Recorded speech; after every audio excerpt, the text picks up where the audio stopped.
हमें हमारे अन्नदाता किसानों की आमदनी को बढ़ाने के लिए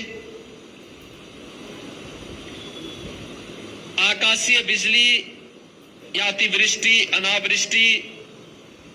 या ओलावृष्टि के कारण होने वाली जनधन की हानि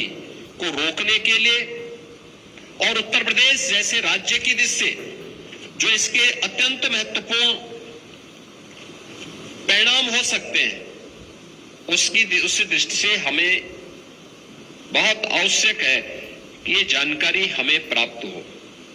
मैंने इस बारे में इसरो से भी एक बारे में अनुरोध किया था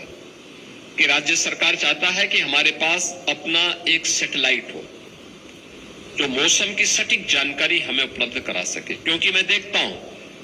कि लाइटनिंग के कारण जो मौतें होती हैं, राज्य सरकार अपने स्तर पर और आपदा राहत कोष से भी धनराशि उन पीड़ित प्रभावित परिवारों को देता है। हमने यूपी के अंदर मुख्यमंत्री कृषक दुर्घटना बीमा में किसान को होने वाली क्षति को तो हम पैसा देते हैं, लेकिन किसान के साथ साथ उसका सह किसान भी यानी बटाईदार को भी और उनके परिवार के सदस्य की भी अगर किसी ऐसी दुर्घटना में मौत होती है, किसी ऐसी आपदा की चपेट में आता है,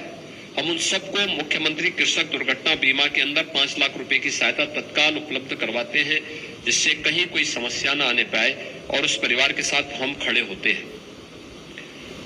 मेरा मानना है कि यहाँ पे बाढ़ भी आती है,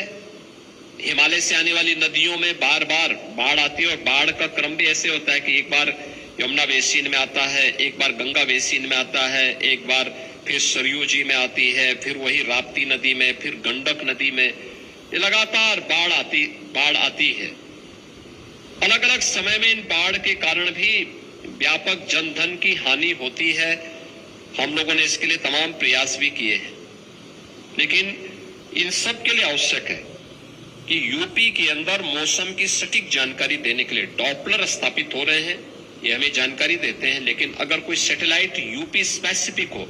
यूपी गवर्नमेंट उसमें मदद करने को तैयार है, जो यूपी को सही समय पर सही जानकारी दे सके और इन सब की जानकारी के लिए केंद्र यूपी के अंदर बन सके। यूपी गवर्नमेंट भी उसके साथ सहयोग करने को तैयार है और हर प्रकार का सहयोग भी करेगी।